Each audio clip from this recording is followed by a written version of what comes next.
جی السلام علیکم اسٹوڈنٹس، بیٹا کیسے ہیں آپ لوگ؟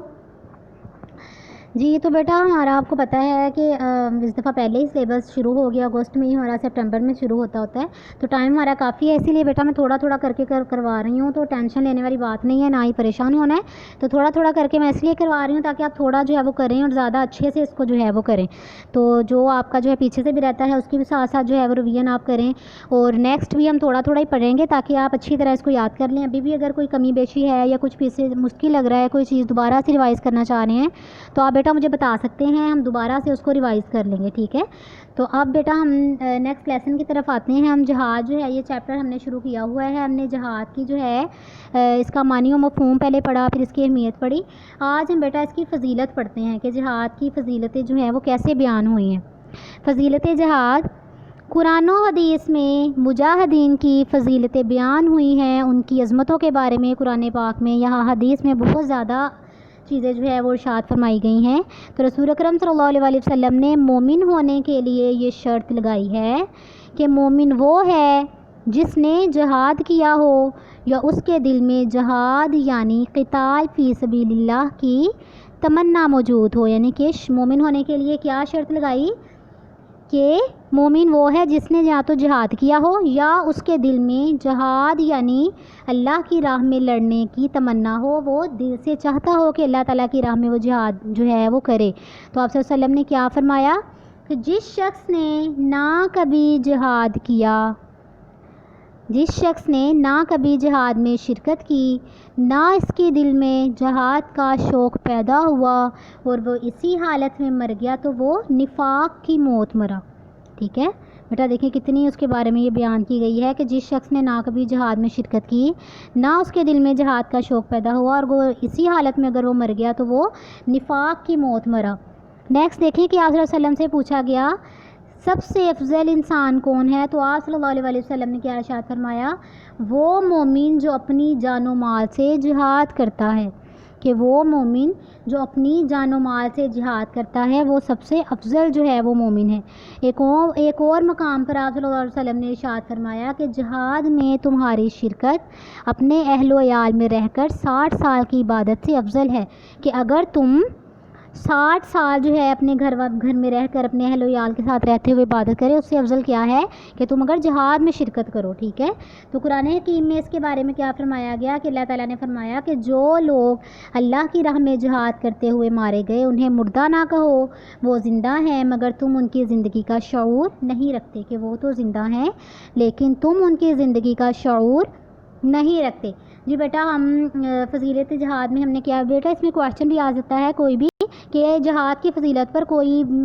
سی 2 حدیث لکھیں، کوئی سی 3 لکھیں یا کوئی حدیث لکھیں، تو بیٹا یہاں سے آپ نے یہاں لکھنی ہے کہ یہاں یہ لکھنی ہے کہ آپ صلی اللہ علیہ وسلم نے فرمایا کہ جس شخص نے کبھی جہاد میں نہ تو شرکت کی، نہ ہی اس کے دل میں جہاد کا شوق پیدا ہوا تو وہ اسی حالت میں مر گیا تو کیا ہوا کہ وہ نفاق کی موت مرا۔ پھر آپ صلی اللہ علیہ وسلم سے پوچھا گیا کہ سب سے افضل انسان کون ہے، تو آپ صلی اللہ علیہ وسلم نے فرمایا وہ مومن جو کہ اپنی جان و مال سے جہاد کرتا ہے۔ ایک اور مقام پر کیا فرمایا کہ جہاد میں تمہاری شرکت اپنے گھر والوں میں رہ کر 60 سال کی عبادت سے افضل ہے، ٹھیک ہے؟ اور قرآن پاک میں کیا فرمایا گیا کہ جو لوگ اللہ کی راہ میں جہاد کرتے ہوئے مارے گئے انہیں مردہ نہ کہو، وہ تو زندہ ہیں مگر تم ان کی زندگی کا شعور نہیں رکھتے۔ نیکسٹ بیٹا اب جہاد کی اقسام ہیں کہ جہاد کی جو ہے وہ 2 قسمیں بیان ہوئی ہیں، ایک تو کون سی ہے؟ جہاد بن نفس کے ذریعے جہاد، اور دوسرا جہاد بالمال، مال کے ذریعے، مال و دولت کے ذریعے جہاد۔ تو ہم پڑھتے ہیں کہ جہاد بن نفس کیا ہے۔ ہاں جی، جہاد بن نفس یعنی جان سے جہاد کرنا۔ جان سے جہاد کرنے والوں کو 2 قسم کے حالات پیش آتے ہیں۔ نمبر 1، ایک وقت ایسا ہوتا ہے جب انہیں راہ حق میں اپنی جان پر مختلف قسم کی تکالیف برداشت کرنی پڑتی ہیں، یعنی کہ اللہ کے راہ پر، اللہ کے دین پہ چلتے ہوئے اسے مختلف قسم کی تکالیف اپنی جان پر برداشت کرنی پڑتی ہیں۔ وہ دشمنوں کے مقابلے میں کمزور ہوتے ہیں اور دشمنوں کو راہ حق سے ہٹانے کی خاطر طرح طرح کی آزمائشیں جو ہیں آزمائشوں میں اپنے آپ کو وہ ڈالتے ہیں، مگر سب کچھ جو ہے وہ برداشت کر لیتے ہیں، پھر بھی اپنا مشن جاری رکھتے ہیں، کسی صورت بھی جو ہے وہ پیچھے نہیں ہٹتے، اور دنیا کی کوئی طاقت انہیں راہ حق سے نہیں ہٹا سکتی، اور حق کی خاطر وہ ہر قسم کی جو تکالیف ہیں، ہر قسم کی مصیبتیں وہ برداشت کر کے اللہ کی رضا حاصل کرتے ہیں۔ اور دوسری قسم کون سی ہوتی ہے کہ دوسری قسم کے حالات انہیں اس وقت پیش آتے ہیں جب ان میں دشمن کا مقابلہ کرنے کی طاقت موجود ہوتی ہے اور دشمن انہیں صفحہ ہستی سے مٹانے کی کوشش کرتے ہوئے میدان جنگ کے سوا کوئی اور صورت باقی نہیں چھوڑتا.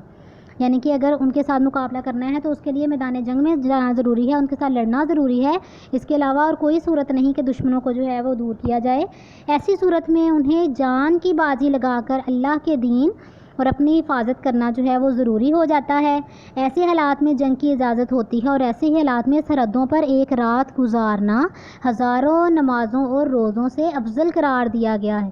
اور حق کی حمایت میں تلوار اٹھانا اور مخالفین کو طاقت کے ذریعے ان کے عزائم سے روکنا جو ہے وہ ضروری ہوتا ہے. یہ بیٹا 2 صورتیں بیان ہوئی ہیں جہاد بن نفس کی. ایک کون سی کہ جب اپنے آپ پر ان کو تکلیف برداشت کرنی پڑے، مختلف قسم کے لوگ انہیں تکلیفیں دیں، مختلف قسم کی آزمائشوں میں ڈالیں، پھر بھی وہ جو ہے اپنا مشن جاری رکھیں اور اللہ کے دین کو پھیلانے کی طرف لگے رہیں. اور دوسرا کون سا ہے کہ جب دشمن ان کو تکلیفیں دیں، ان کے ساتھ برا کریں اور پھر دشمن کے ساتھ لڑائی کرنے کے سوا کوئی چارہ نہیں رہتا اور میدان جنگ میں جا کے ان کے ساتھ لڑنا اور ان کے ساتھ جو ہے